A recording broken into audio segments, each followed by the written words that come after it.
I got 4 minutes. Can we crank some D&D into 4 minutes? We can crank that. I have been trying to do this. Last 10 minutes. I want to get up close. We stopped with me going towards the statue, then you described the statues.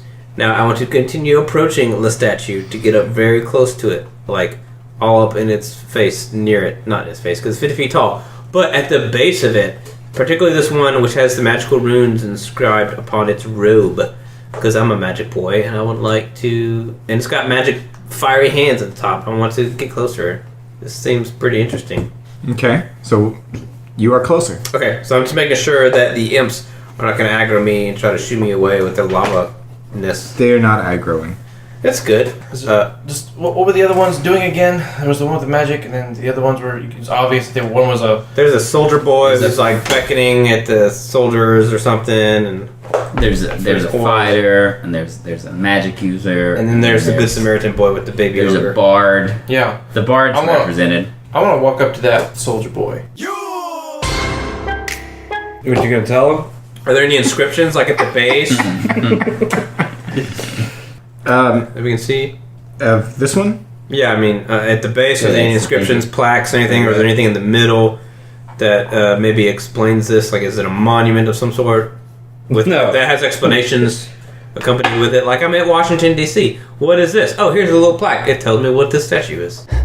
Washington, 6'20", killing for fun. It says knowledge. Knowledge, okay. Learnings. Do you want to touch it? What does mine say? Which one do you go to? Soldier. Soldier boy? Strength. Mine says no answer now. I'll come back later. Strength. So... And then the other one that was not the one with the baby. The babies! Beauty. Beauty. Actually, no. Aesthetics, except with more spaces between the letters than you would expect. Okay. All caps? Yes. Okay. And then the savior says mercy. Yes. Nice. Nailed it. Alright. You seem like good folk. I'd like to approach the aesthetics one and see if there's anything in between the letters that's hidden. This aesthetics all the way down. I don't like it. I'm a barbarian. Are you gonna smash it? No. Okay. I'm not that barbaric. So what race Not a are monster. these things? I'm a monster. They're all Ifrits. So why don't you just ruminate whilst I illuminate the possibilities? I could not find it free in here. Historically, like, that's never actually happened, though. Like, the story that they're telling here, right? What story are they telling here? Like, that Ifrits are fighters and magic users and saviors and bards. Is that what they're saying? What class and race are you? I am a human fighter. Okay, you're the only magic boy, right? Yep. Tim.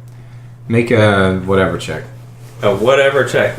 My whatever skill is plus 20. Tell him. Do you have some kind of smart check? Yeah. I got one. I mean, depends on. never mind. You got nothing. Okay. Maybe 10. Yeah, sorry, baby. Can I assist you? Those dice. You would just know that in this world, it would not be uncommon for entire civilizations to exist, like on planes that are fill up. Like you wouldn't be surprised that there's like a plane of Ifrit dudes going around having their Ifrit world somewhere. Yeah. Getting their freedom.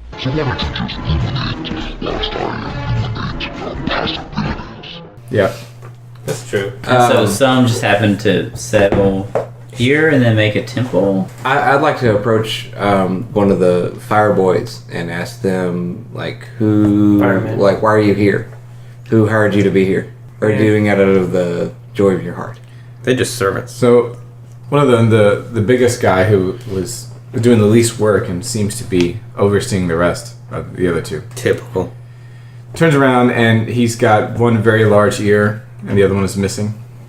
And he looks at you and tries a couple different languages before he hits on the one that you understand. He says, We punished By these people? by the master. The master, is he one of these? No. Yes. Yes. No. He's one of these people, but he's not one of these people. Yes. Okay. Does he live here? Yes, in the great volcano. points. How far is that? I believe it might be in the center. Do you see the big volcano? So your servants just We're like here. we are. Okay. Man, they just peeled. They didn't know anything. We're doing busy work. Zug zug. How long have you been? Lotar. Halfway. Oh dang. How long is the life of a fire ant? Are you asking him? No, I'm asking in general. I don't know. Oh, okay. Let's see if the field guide tells us anything. Halfway through your sentence? Mm-hmm. Okay. Is your sentence a lifelong sentence? No. Okay. Just making sure things clean. I got you. They look pretty clean to me. Now. Were they dirty before? Yes, bird, very poop. Oh, I know nothing of their was life. it the big bird or the little one? Every bird. Oh, no. Where's the treasure? All around. What would you do if we took part of the statue? Kill. Okay. We're not going to do that. Good. Do you know where other gold is? Ground. Ground? Below us? Yes. Can you put me in the right direction? Points down. Can you dig some out for us? No. Can you light my torch? Why Can you can't light you my dig? torch? Yeah. Freaking cool. I kind of look at everybody else. Can you see that? Why can't you dig some out? Hey, what's this altar for in the Busy. And he tries to pretend like he's getting back to work. Yeah. What's this altar for in the middle? Like this brazier or whatever it is. Sacrifices. Recent? Whenever is needed. What happens when there's sacrifices? Wait, like recent? Svarku is pleased. Savarku. Savarku. The master? Are you writing Yes. this down? Scribe. I'm not. Damn it. He's given up. Where is Varku? Mountain. Volcano. Oh, you told me that already. It's Thank the you. guy. Wait, Great wait. city. You were busy and so you can't dig the gold. I offer him some water. I'm making notes. If you were not busy, could you dig the gold out? He goes and talks with his companions. They come back and say, Would need shovels. We need shovels. Can we go get him some shovels? You're magma imps, though. You're part earth, part fire. Well, I mean, I'm sure we could find shovels. I'm sure we could. Maybe I'm not woke, but I mean, you can just like get in there, right? You can get down in there. If they were so inclined. Your hands aren't shovels? Sorry, I don't get out much. Daniel's been shaking his head no to all those questions. I'm looking at the 5e version of the stats. What if they, we- in fact, don't have a burrow speed? Hey, what if we? Is that what's happening here? Okay, sorry. I thought we were a little. I made the decision beforehand, but I was Okay. glancing over. Sorry, I thought we were a little more loosey goosey here. So what if you did not have a master? Would you help us? Self-autonomous collective. Oh, okay. So yeah. What does the collective want? Not determined yet. Existence is pain. What are you drawing? It's a Mr. Meeseeks. That's good. Ooh, he's trying. What is that? Okay, A so finger coming out of his head. we know there's a master Ifrit who lives at the volcano named Svarlock. No, you're wrong. Which we should not fight at all.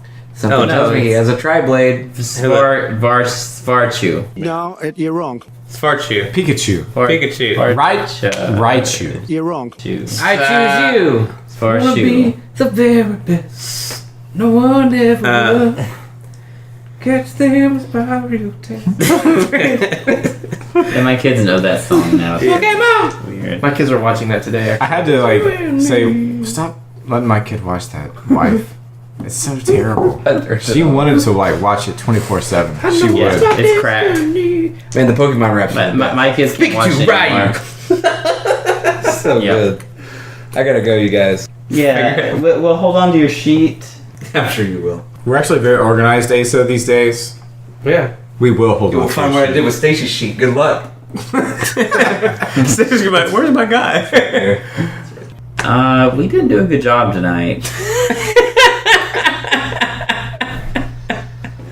Here's Prince singing "Nothing Compares to You." Well said. I'm still recording this. Yeah, of course. I mean, this is all going in. This is why we live record. Oh, This is why we live was stream. Prince shirtless there? What if we live recorded? People are like, wait, are they gonna play the game? Wait, y'all are here for the game? So it's a lifestyle experience. It's not a game. It's true. Did you know we're a lifestyle is- experience? That's why. Look, when I saw that article about like, oh, these podcasts, they sent off a thing, and of course the images and stuff were from like Adventure Zone and what you call it, the other big one, Critical Role. Yes. Role. I'm like, this is not real. This is not how I'm quite confident this is not how most people play D&D. It's not real D&D. Maybe we're doing it wrong, Potentially. but I feel like, look, do people actually come to these things and think like, oh man, this is all about my character, and I'm gonna like do some stuff, and it's gonna be great, and I'm gonna be awesome. Yes, or I'm gonna tell a story. They definitely do that. I think. Never mind. Nobody cares. It's true. I care, Daniel. I'm listening to you right now. Gary is most satisfied in us when we are most Satisfied in him.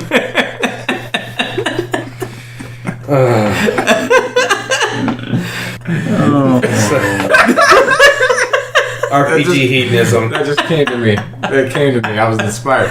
That is the most obscure thing that will literally resonate with maybe 8 people in this whole world. Okay. People that resonates with care nothing about RPGs. Yeah, probably. Okay. Yeah, like the Venn diagram, people who care about this. Okay, but for real, the enjoyment that we have had is, I think, directly proportional to the investment that the DM has in whatever the setting is. Yes. I agree. Yes. So right now, your investment in HSI on a scale of 1 to 10 Is a 5. Because mediocre. At I best. think it's cool, but like, one, I don't like the aesthetic. Like, it's a high fantasy thing, so that's instantly out for me. I just don't care. But I like what he's done with the product. I think it's like one of the best RPG products that has ever been made. Yeah, the quality definitely. And also, I mean, just like the writing of it. Like, forget how it looks. It's really good. Are you speaking the writing of it in the The structure, just the in entire... the DM's book thing? I mean how the entire thing is made. Like, if it were just typed up in Microsoft Word, it would be really good, just as an RPG product. However, it's not mine, and I don't care about the world, and yada yada. Right.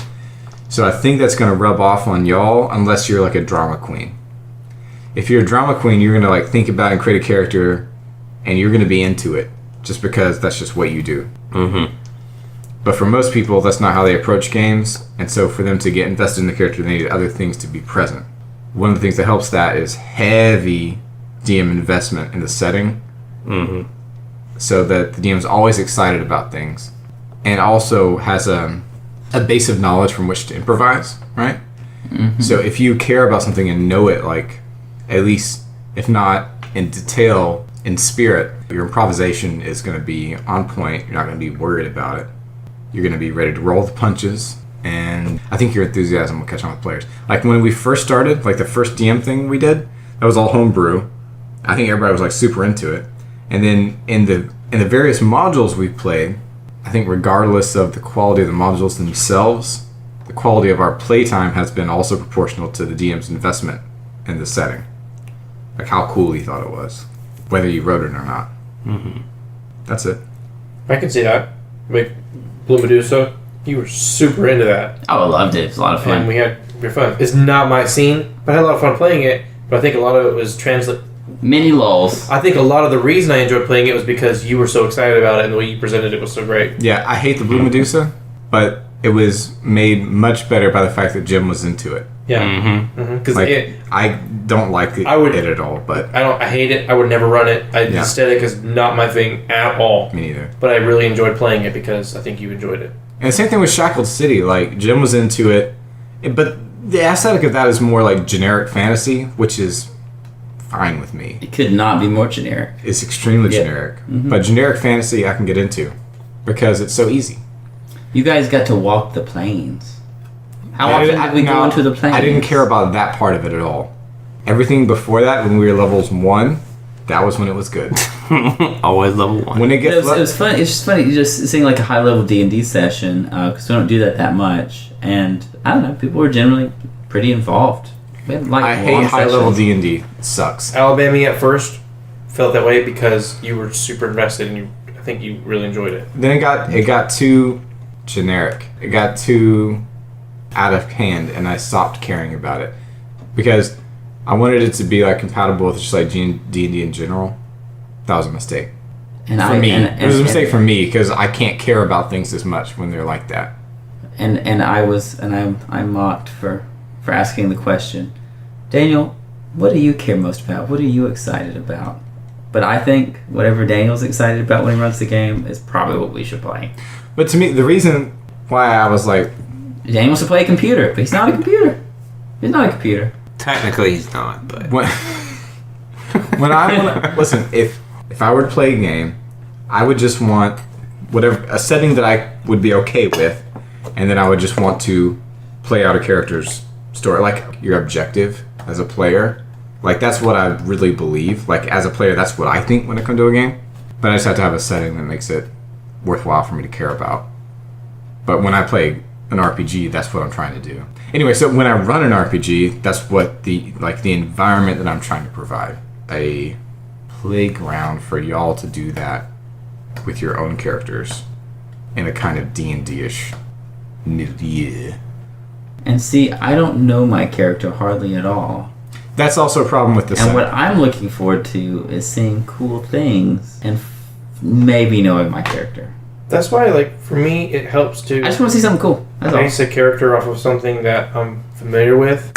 Vincent Baker. Sorry, continue. Because, like, this character, Sir Audric, that I made for HSI, is based off an MTG character.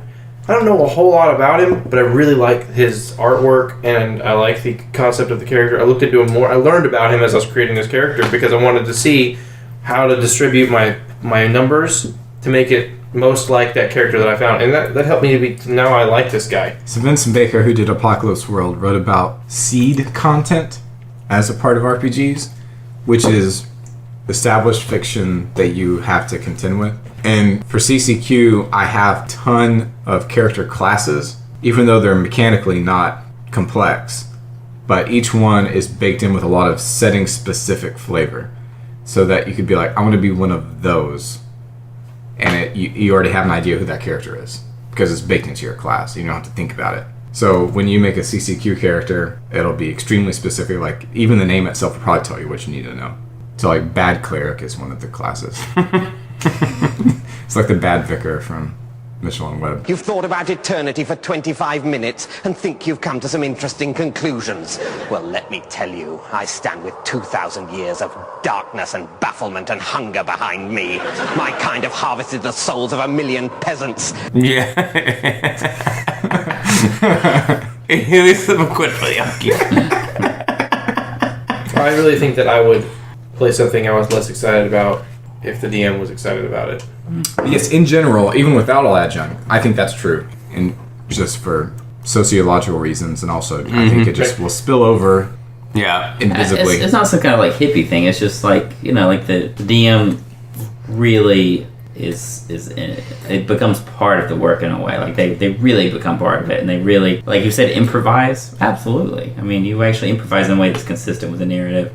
You don't have to like reference the book as much if you really care about it that much. Yeah. You've really looked at it a lot, or you really know it. So the Cthulhu game, I'm still like totally into that. I think about it like all the time, and I make little notes on it. That kind of game is super easy to run. Goodness sake. I need to show you. You don't care. You might care. You don't care about Cthulhu. Did you look at Coggle? Yeah, no, I've made stuff in Coggle before. Super good. So do you know how you can do comments on nodes in Coggle? I didn't do that before. So for each node, so it starts with like a center node, and then you can just make branches that go out, and those can branch. That's basically it with the free version. So the middle node is the campaign, and then each node out from that is another major player.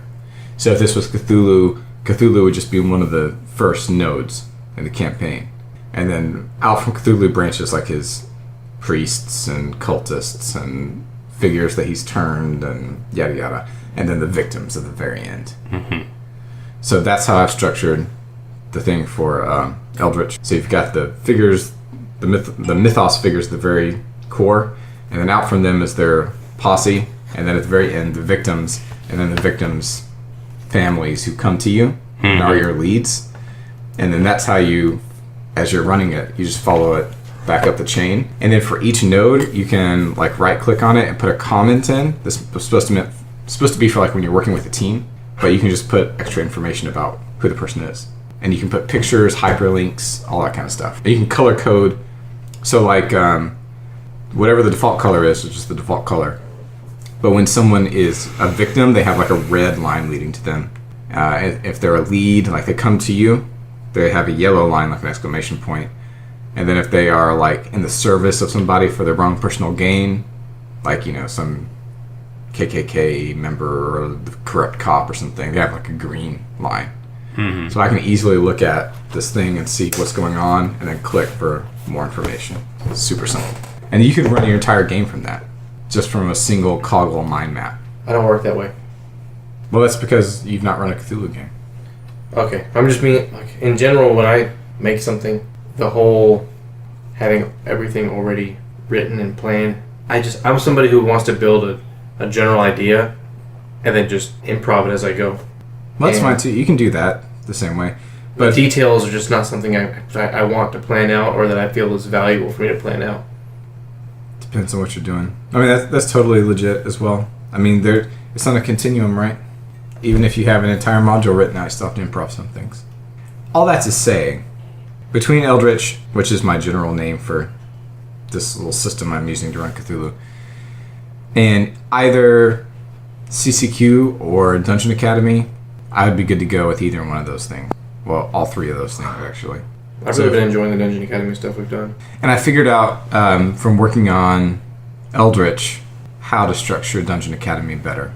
So I want to try that because, like, we've not done a proper, like, just school week of normal school, and I know how to do that now, I think. Or at least I know how I want to try it. I love the idea of starting at level 0 and trying to earn your level 1 stuff. That's really cool. Yeah, it's kind of fun. I mean, all the dungeoning type stuff we've done has been fun, and the stuff around it has been fun. The competition that you feel in the dungeoning is just, it has a really, really... And it's nice, you know, you can't really die. It gets right to the heart of the gaminess of it all and lets you be gamey, and it's fun. So another thing is when I was creating that dungeon, I talked about this on G Plus this week, indirectly. When I was creating that dungeon, I didn't have the map drawn until like 30 minutes before we started playing the game at Decon. But everything else was done beforehand, because when I create dungeons now, I don't think in terms of maps. Like most people, they have a map and then they fill in the rooms. But that restricts you to 20 by 20 squares, you know? I like to think of it like from a first person's perspective. Enter the street view level of the dungeon. What does it look like? I describe that and then later make a map around that. So that also fulfills the objective of trying to be able to verbally describe something. I don't have to translate it from map mode to verbal description. It's created first for verbal description and then later turned into a map. That's... So you don't have to worry about... Okay. And that also makes you make things less busy. Drawing caves and junk and trying to describe... No. Stupid. Don't do it. That's what I did with my thing that I made. And I just kind of thought about, what do I want this to be? How do I want it to go? And then visualized it in my head, how it looked, how everything went, and then drew a map that... Yeah, a while ago, it was like a year or so ago, I'm going to make a controversial G Plus post, which is... So everybody posts maps that they draw. I'm like, that's the least valuable content you could possibly post. Just a blank map. Who cares? Like, I don't care how rooms look. It doesn't matter. Anything else you could possibly make would be more valuable. Like a description of a place is more valuable than a map. Hot takes. What was the reaction to that post? Did anybody read it? It was mixed. It was But of course I'm right, though. I mean, some people are extremely talented at making maps, and, you know, nothing against that.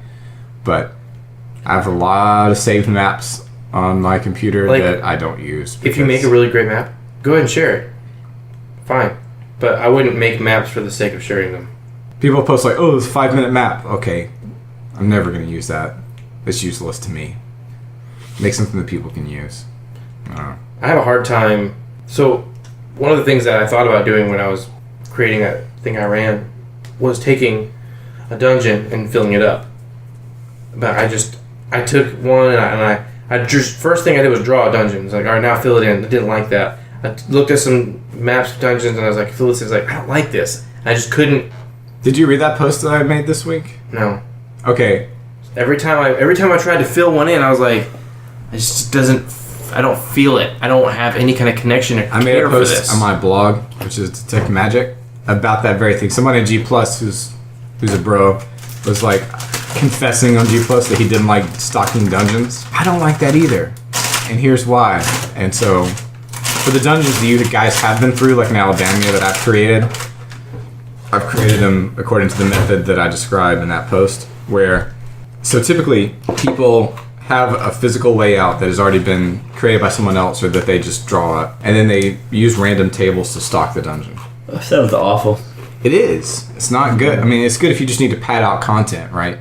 But it's not fun. Why would you waste time doing But I will say thing? that dragon dungeon you ran was really interesting. Oh, I didn't make that. I know you didn't make it. Somebody else did. Yeah, but it was, I don't know what their method was for making it, but I don't know. it was a really fun dungeon. It was supposed to be like a tutorial dungeon. And it was really well done for that purpose. Because I'm sure he thought, okay, how can I introduce this concept in this area? And that's very similar to the method that I described in my blog post, where instead of looking at each room and thinking what concept can I include, like that will teach you how to be a D&D player, you think what history can I reveal about this place or this culture that made this dungeon in this room. I think that out of all the dungeons we've been in, I could probably go back and navigate that one. I spent a lot of time in that one. Several sessions. And it's not that big a dungeon. This is way better than the content that we had on the actual episode. Yeah. I think we're still recording. Yeah, I was just going to cut the end of this off and make that the episode and say, alright. Post-game recap. Post-game in quotes recap. Question mark? Mostly goofed around. But so it feels like a chore to stock your dungeon. I just feel like you shouldn't be running the dungeon. Why are you even doing that? Yeah, if it's a chore, do you think that's really adding value to your players? Do you think that's something you'd really be happy about running? Or you be that thrilled about it? Now, here's the exception case. If the dungeon is purely a measure, or rather, an area in which there are obstacles and opportunities for character advancement conceived of in mechanical terms. So if you want to level up your character and there are monsters and dangers and traps in this dungeon, but there's also experience points in the dungeon, that in itself can be an interesting activity, regardless of whether you care about it or not. Okay.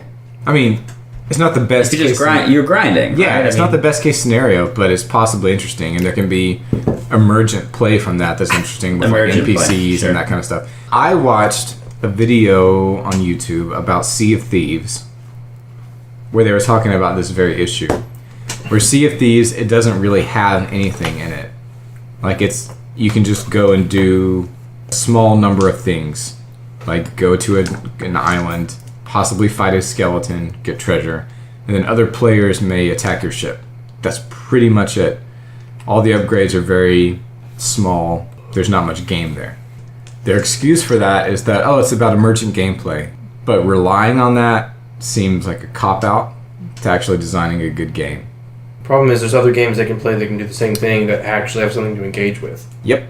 There you go. It's like I could have a good time playing a game that I didn't like or didn't have any content to it just because of the people I'm playing with, but I'd have a better time playing with those same people if the game had something that I liked or that mattered. Exactly.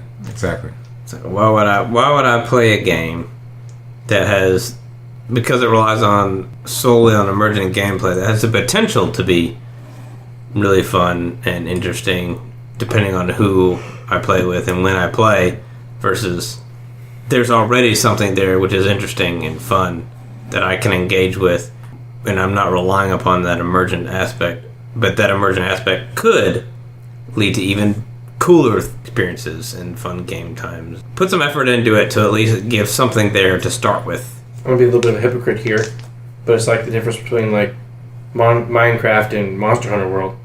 Minecraft is just people get together and do something but there's really no, like, there's stuff to do in the game, but there's no like progression per se. You're not working towards any specific goal unless you make it up for yourself. It's just do a thing. A thing like Monster Hunter World, we gotta go kill this big bad guy. Yeah, quests. Let's go do it together. And trees. And or you want to get this weapon, so you gotta kill these other things to do this thing. You can do it by yourself, or you can do it with other people. But there's always some kind of goal you potentially work towards. But now I'm in game in Monster Hunter World, and I don't really want to play it much anymore. I mean, I haven't wanted to play it for a couple of weeks just because I've moved on to other games, but that's because conceptually, for me, I've reached points where, like, okay, this was my goal. I've kind of reached it. There's not really new things. If other people want to play, I'll play with them. Like, if you guys ask me, hey, you guys want to play and do it, we should play the raid. I'll totally log on and play. Yep. But if nobody's asking me to do a thing, I'm gonna go play something else. Yeah, the story's done. Pretty much where I am. So quote unquote story. Yeah, I don't need a whole lot to get me going as far as the story goes. Yeah, Monster Hunter.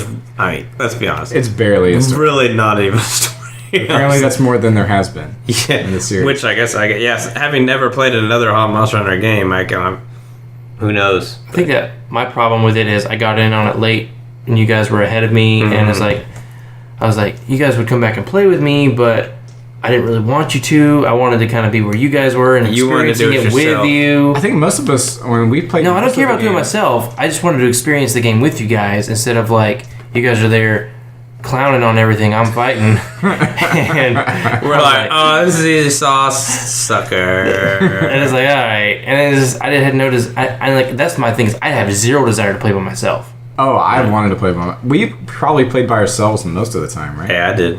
On a game, I want to co-op a game or PvP. I don't want to do anything else.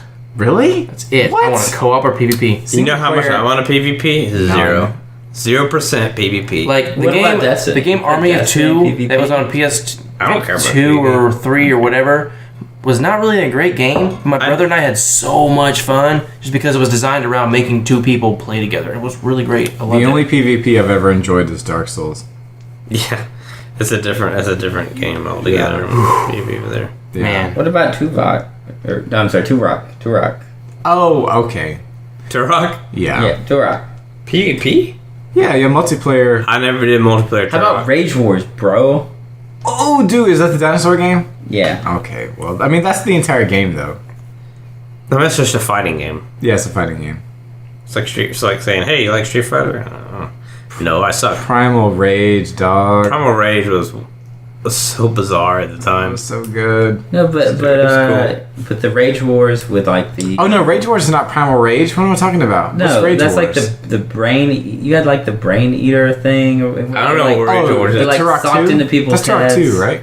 No, I think That's it was Turok 2. Rage Wars. Turok 2 had a gun called like the brain something. I am correct. You gentlemen are not correct. I'm just saying that in Turok 2 there was a weapon that you could shoot. It shoot out this little Rage orb Wars that was would the PvP. That would drill a brain of its fluid. All Rage Wars was a PvP game. Did we have that? They had a single player game. I'm not arguing against robots. I'm not arguing against that. I'm just saying that there is a weapon in Turok 2. We spent a ton of time on this game, and it was a 5.8 out of 10 on GameSpot.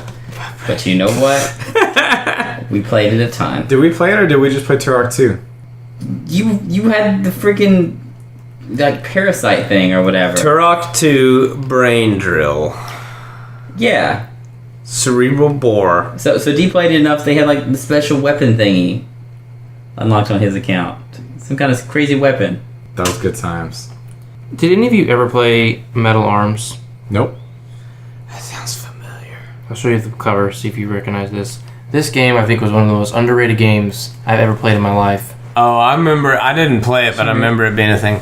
Sierra, man. No, never played it. Sierra Company. I loved that game, and I don't know anybody who's ever played it. What kind of game was it? Third-person shooter kind of game. No. Whatever you Well, I don't know what to say about tonight, but roll tide, gentlemen. What you say is... I'm getting the hell out of here. Good to see you guys. We had fun. Good to see you guys. Got some... Maybe I'll get some XPs next time. Look us up on we haven't gotten any all the places. XP at all. GG No We have had 33 XP. That's enough. We're on all the websites. That is 1/10 of the way. We have all to the first followers. level. Who cares about We levels? have all the listeners You care about levels? on all the websites. GG no. No Re. I just we want are. to get slightly Thank you, John. stronger so I can feel more confident exploring.